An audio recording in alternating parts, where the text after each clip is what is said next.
Hello friends, कहाँ कहाँ से गुजर गए कि आज के एपिसोड में मैं आप लोगों को मेरे स्कूल लाइफ का एंड और स्कूल फाइनल एग्ज़ाम माध्यमिक परीक्षा जिसको बोलते हैं उसके बारे में बताऊंगी। 8 तक तो ठीक पढ़ाई चलता है, लेकिन 8th के बाद 9th 10th थोड़ा ज़्यादा कठिन होने लगता है। और स्कूल फाइनल में आजकल जैसे आर्ट्स साइंस सभी पढ़ना पड़ता है, physics chemistry biology maths history geography SST ये सब इंग्लिश, तो थोड़ा ज़्यादा लोड हो जाता है। ऐसा मैंने देखा 12th में, जैसे 11th 12th में उतना कठिन नहीं लगा जितना मुझे 9th 10th लगा।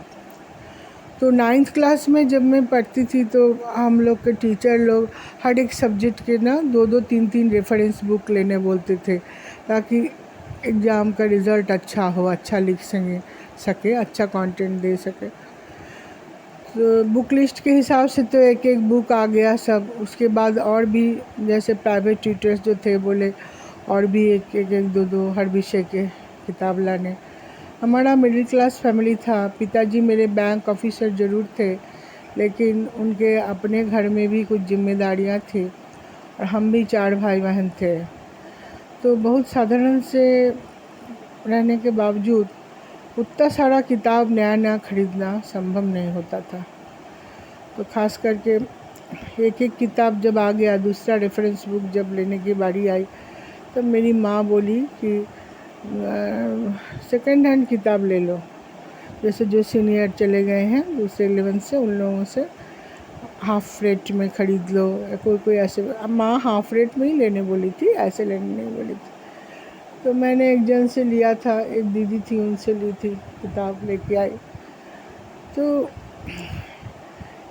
हिस्ट्री का मुझे याद है, हिस्ट्री का किताब था कि एसएसटी का किताब था, अभी पूरा याद नहीं आ रहा है दोस्तों, बहुत साल पहले की बात है, ये 1979 की बात है। तो किताब तो ठीक ठाक ही था, लेकिन जिन्होंने पढ़ा था वो बहुत ज़्यादा गोल गोल करके, बहुत ज़्यादा रिमार्क्स वो सब कलर करके एकदम गंदा कर दिए थे किताब। तो मेरे को एकदम अच्छा नहीं लग रहा था। ले तो आई थी, शाम के टाइम मेरे पिताजी बेड पे ऑफिस से आके लेटते थे और मैं उन्हीं के बगल में टेबल है, टेबल के बगल में एक स्टूल था, उस पर बैठ के टेबल में पढ़ती थी।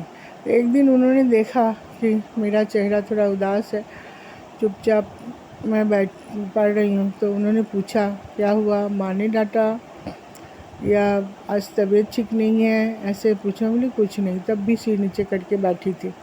कि थोड़ी देर बाद मेरे आँखों से आंसू गिरने लगे। फिर उठ के बैठ गए, बोलो बेटा क्या हुआ। तो मैंने बोला मुझे पुरानी किताब पढ़ने में अच्छी नहीं लगती, देखिए ना कितना गोदागादी किया हुआ है इस किताब में। पिताजी एकदम उठे और मेरी माँ को बुलाए, बोले ये जो किताबें जो गोदागादी है ये सब बदल दो, इसके लिए कल हम नया किताब ले आएंगे। बहुत खुशी हुई थी वो हमारी। लेकिन आज मैं जिस स्टेज पे हूँ उसमें मुझे लगता था मुझे थोड़ा एडजस्ट कर लेना चाहिए था। घर गृहस्थी में बहुत सारा कॉम्प्रोमाइज़ करना पड़ता है। चलिए वो बात को जाने देते हैं। फिर हम खूब मेहनत से पढ़े, 9th में से 10th में गए। 10th में बोर्ड का देने का समय आया। बोर्ड का परीक्षा मैंने जितना तो हम लोगों को तो डर लगता ही था, इतने सारे सब्जेक्ट सब में अच्छे नंबर लाना है, उससे भी ज़्यादा डर लोगों ने, बाप रे बोर्ड है, इस साल पूजा देखने मत जाना, इस साल तेरा बोर्ड है। अरे तुम्हारा बोर्ड है ना, तुम अभी बाहर निकलो हो, इस साल बोर्ड है ना, गर्मी की छुट्टी में कहीं मत जाना क्योंकि इस साल बोर्ड है। मैंने लोग बोल बोल के बोर्ड है इतना हवा बना दी थे। एक्चुअली हवा टाइप का हो गया था मेरा। तो बताऊँ मैं इतनी डरने लगी थी, पढ़ती थी, पढ़ने से ज़्यादा डर था मुझे। एक तो मैं बहुत दुबली पतली, कुछ 42-45 केजी की थी, 42 केजी की थी या 40 केजी की थी 9th में। तो बहुत पतली दुबली और बहुत ज़्यादा, मैं तो लंबी भी हूँ, तो हमेशा एकदम थकी हारी रहती थी। फिर बोर्ड का दिन भी आ गया, जिस दिन एग्ज़ाम देने जाते हैं ना, तो हमारे घर में नियम है, दही खाते भी हैं, दही का टीका भी लगाते हैं। तो माँ ने एकदम दही खिलाई, माँ को प्रणाम किए, पिताजी को प्रणाम किए, माँ ने दही का टीका लगाया। फिर रिक्शा में बैठ के हम और शिप्रा दोनों एक साथ जाते थे एग्ज़ाम देने।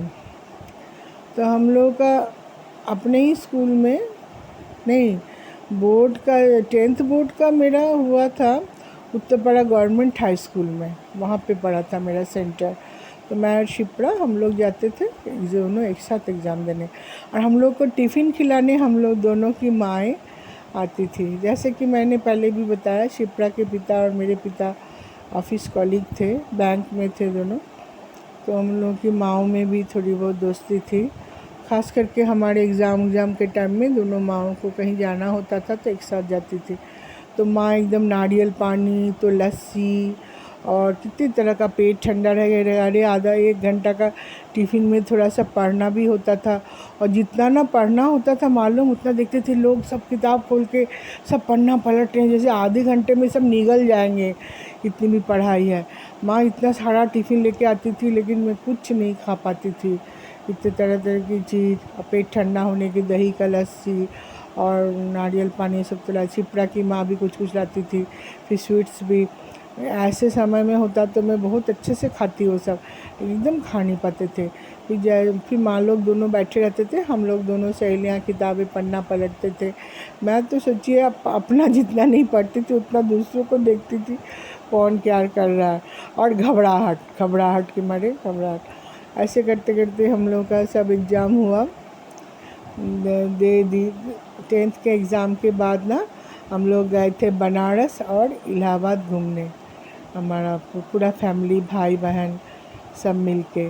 तो बनारस का टूर, अभी इस साल भी मैं बनारस गई हूँ, लेकिन वो बनारस जो मैंने देखा था, वो गोधुलिया, वो बाबा विश्वनाथ के मंदिर का वो जो औरा था वो अभी नहीं था, रोड वगैरह भी सब अभी नहीं था। माँ के साथ हम लोग रुके थे करीब 4-5 दिन। मेरी माँ रोज़ सुबह मंदिर जाती थी, मंदिर में पूजा करती थी, मैं भी माँ के साथ कूद के जाती थी। हम लोग जयपुरिया गेस्ट हाउस में रुके थे, वो नया ही बना था, एकदम शुद्ध शाकाहारी, बिना प्याज लहसुन का खाना, बहुत अच्छा रूम, एक बड़ा रूम में हम एक ही रूम लिए थे मेरे पिताजी।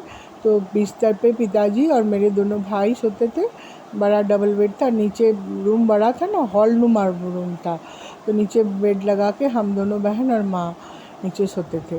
तो दिन में वो सब मंदिर जाते थे माँ के साथ। माँ गंगा नहाने जाती थी, हाँ माँ के साथ में गंगा नहाने भी जाती थी दशाश्वमेध घाट में। फिर वहाँ से आते थे, वो मंदिर घाट में, और जो लोग टीका लगाने के लिए बैठे रहते हैं, जो लोग कुछ कुछ मंत्र पढ़ते रहते हैं, वो सब माहौल भी अब की बार जो गए ना, गंगा का आरती वगैरह एकदम इलाबोरेट रूप से बहुत ही अच्छा होता था। उस समय ये सब नहीं होता था, साधारण आरती होता था, लेकिन बहुत अच्छा था। मैंने शरत चंद्र और रविंद्रनाथ की कहानियों में बनारस का जो लोग शरीर सुधारने के लिए जाते थे या कुछ और ऐसे करने जाते थे, अंतिम समय में बहु लोग अपना समय बिताने बहुत लोग जाते थे ना वहाँ अंतिम समय। तो बड़े बूढ़ों को लेके, पहले के पैसे वाले लोग, बहुत सारे लोग जाके होटल में रहते थे, और जिनका अंतिम समय था उनको गंगा घाट पे एक साइड में रखते थे, रख देते थे, और फिर वो जाके उनको खिलाना पिलाना भी चालू रहता था, पानी वानी ये सब देना। फिर कोई किसी का 15 दिन, किसी का 20 दिन, ऐसे लोग रुकते थे, फिर मरते थे। मैंने गंगा किनारे मरना है तो मोक्ष को प्राप्ति मिलेगा, ऐसा कुछ था। बहुत सारे नॉवेल्स में मैंने इसका पढ़ा है। एक फिल्म में भी मैंने देखा है, चोखेर बाली फिल्म दोस्तों आप लोग को, या अच्छा बंगला फिल्म है वो, उसको चोखेर बाली फिल्म में ऐश्वर्या राय थी। तो उस फिल्म में भी बनारस और उसका ये बहुत सुंदर दिखाया था, जो कि अब ऐसा नहीं है। अभी तो जस्ट नाउ और भी बड़ा बढ़िया सुंदर मंदिर बन गया, वो हमारे आने के बाद बना है, हम देखे नहीं है।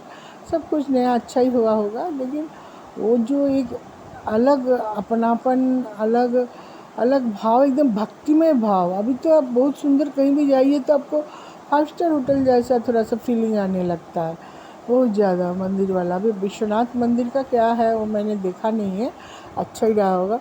जो भी हो, हम लोग वहाँ से फिर इलाहाबाद गए, बनारस में 4-5 दिन बिता के बनारस से हमने बनारसी साड़ी भी खरीदी, जिस साड़ी में ही मेरी शादी हुई थी बाद में मेरी माँ तभी ख़रीद चुकी थी, सोचिए 10th में 1981 में, और मेरी शादी हुई 85 में। फिर वहाँ से हम लोग इलाहाबाद गए। इलाहाबाद में एक नया होटल बन रहा था। मेरे पिताजी के कोई दोस्त, कोई सप्लायर कोई रहे होंगे, जिनका अपना जान पहचान का किसी ने बहुत बड़ा भव्य होटल या अतिथिशाला टाइप का कुछ खोल रहे थे, तो उसका उद्घाटन नहीं हुआ था, तो उसी में हम लोग को रुकने के लिए दिए थे। सोचिए पूरे होटल में हम लोग, एक रूम में हम लोग थे, रहते थे, बाकी रूम सब खाली, केयर टेकर था 2-3 जन, होटल तैयार था, उद्घाटन के इंतज़ार में था। तो खूब मेरे दोनों भाई लोग तो खूब मस्ती करते थे एकदम, यहाँ से वहाँ दौड़ते थे, यहाँ से वहाँ, ऊपर छत पे जाना, नीचे आना, ऐसे। इसी में मेरा छोटा भाई जो है गुम हो गया था। एक दिन गुम हो गया था, मैंने हम लोग संगम में नहाने गए थे, नहा के लौट रहे थे, फिर पता नहीं कहाँ से वो कैसे छूट गया। हम लोग सब आ गए, घर आए तो माँ को देर लगा कि भाई तो है ही नहीं मेरा छोटा वाला। तब हमारा छोटा भाई मोनू कितने साल का था, 81 में, उसका जन्म है, आपका जन्म है 74, वही 6-7 साल का था वो, 7 साल का करीब था, छोटा ही था। फिर हम लोग जब दौड़ कोई इधर दौड़ा, कोई उधर दौड़ा, फिर बहुत दूर जाने के बाद वो बेचारा अकेले रास्ता पकड़ के धीरे धीरे चल के आ रहा था। हम लोग बहुत खुश है, बहुत मन्नत उन्नत मांग लिए थे।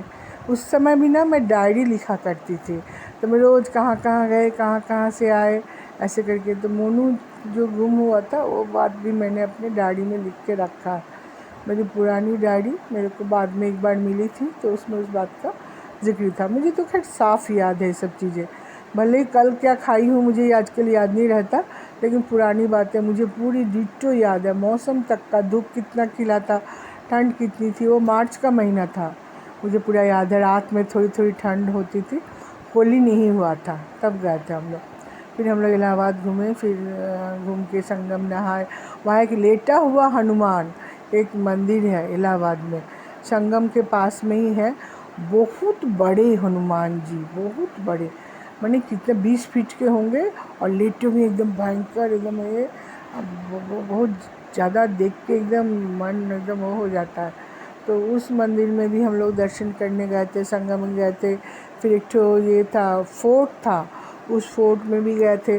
संगम जो है ना, गंगा जमुना सरस्वती तीन का, तो गंगा और जमुना साफ दिखती हैं, दोनों का संगम, लेकिन सरस्वती जी का ना, सरस्वती जी समा गई हैं गंगा में, जैसे अलग से दिखते नहीं हैं। संगम में नहाने के लिए किनारे से आपको नाव में बीच में थोड़ी दूर में जाना पड़ता है, नाव रोक के वहीं पे लोग लोटा ले के नहाते हैं। जो लोग तैरना जानते हैं वो लोग जाते हैं। अभी रिसेंट कुछ हुआ होगा तो मैं कह नहीं सकती, क्योंकि बहुत ज़्यादा लोग तो आजकल जाते हैं, जब भी संक्रांति ये सब में होता है, मेला लगता है, वो 12-12 साल वाला जो मेला होता है, उसमें लोग जाते हैं।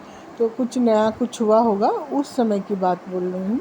हम लोग भी संगम में बीच में जाके नहाए, और नाव में ही बैठ के फिर आए थे। फिर हम लोग सब करके आ गए। उसके 1-2 दिन, 1-2 महीने, हमको लगता है मई अंत में मेरा रिज़ल्ट लिखना 10th का। हम लोग को रिज़ल्ट जब निकलता था ना, तब न्यूज़ में बताता था, जनरली सैटरडे उटरडे को निकलता था रिज़ल्ट, तो दोपहर या शाम तक पता चल जाता था आज रिज़ल्ट निकलेगा। रेडियो में न्यूज़ में बोलता था, निकला मतलब आपको गेजेट एक पेपर होता है, वो माने शिक्षा भवन में जाके लोग लाइन लगा के वो गेजेट खरीद के दुकानदार लोग लाते थे। फिर अपने सभी दुकानों में, जैसे किताबों की दुकान या जो गेजेट ऐसे ही खरीद के लाया है, वो कहीं खड़ा हो गया मार्केट के बीच में, गेजेट करके बोलते रहता था। तो उसमें आप जाओ, 1 रुपया शायद लेते थे उस समय। आप अपना नंबर बोलो, नंबर बोल के वो बता देगा आपको कौन सा डिवीज़न है और टोटल कितना नंबर मिला है। और अगर आपका नंबर नहीं है गेजेट में, तो मैंने आप फेल। लेकिन इक्का दुक्का कोई केस होता था जिसका गेजेट को प्रोविज़नल रिज़ल्ट बोला जाता था। तो किसी का ऐसा हुआ है कि उसमें नंबर नहीं है और फिर भी वो पास है, और किसी का ऐसा भी हुआ है उसमें नंबर था फिर भी वो फेल है। तो हम गए थे, तो हमको एकदम, मैं तो एकदम डर के मारे सांस वाँस रोक के एकदम लग रहा था पता नहीं क्या, सब खून वून सब सफ़ेद हो गया था मेरा। तो जो भी हो, मैं मार्केट में मैं खुद ही गई, जाके रिज़ल्ट देख के आई। बहुत अच्छा रिज़ल्ट नहीं हुआ था, सेकंड डिवीज़न में मैं पास हुई थी। घर आई तो थोड़ा सा मेरा मूड थोड़ा उदास था, तो घर के आई। फिर मेरी माँ ने ही मेरे को बोला चलो तुम पास तो हो गई ना, अब अगले साल का अच्छा से पढ़ना। अच्छा, मैं जिस समय बोल रही हूँ पढ़ी थी, उस समय अभी जैसे 95 या 92 नंबर फर्स्ट डिवीज़न को ऐसा ही समझा जाता था। फर्स्ट डिवीज़न स्टार माने 4 विषय में आपको 80 से ऊपर मिला, मतलब आप स्टार रैंकिंग में आ गए। तो उनके रिज़ल्ट के नंबर के बगल में लिखा रहता था स्टार। तो स्टार मार्क मतलब बहुत हुआ, फर्स्ट डिवीज़न भी बहुत अच्छा मार्क। अरे वो कौन है फर्स्ट डिवीज़न आया, तो मैं उस फर्स्ट डिवीज़न में नहीं आई थी। बहुत अच्छी कारण यही था, मैं तो मैथ्स में मैं अच्छी नहीं थी बिल्कुल, बहुत ही साधारण थी। फिज़िक्स में भी उतना अच्छा नहीं था, मैं कम नंबर में ही पास हुई थी। बाकी मेरा इधर वाला में इतिहास जैसे हिस्ट्री, जियोग्राफी, ये सब में अच्छा नंबर था। हाँ, बंगला, इंग्लिश में मेरा अच्छा हुआ करता था। बाकी तो और फिर भी चलो आगे एक पारी मेरी ख़त्म हुई, स्कूल फाइनल का रिज़ल्ट में पास हो गई। फिर 11th में पढ़ना था। तो दोस्तों, ये मेरा जीवन का पहला बड़ा परीक्षा जो मैंने उत्तीर्ण किया, उसके बारे में आप लोगों को बताया। आगे की पढ़ाई के बारे में और फिर किसी एपिसोड में बताऊंगी। आज के लिए बस इतना ही। जय हिंद।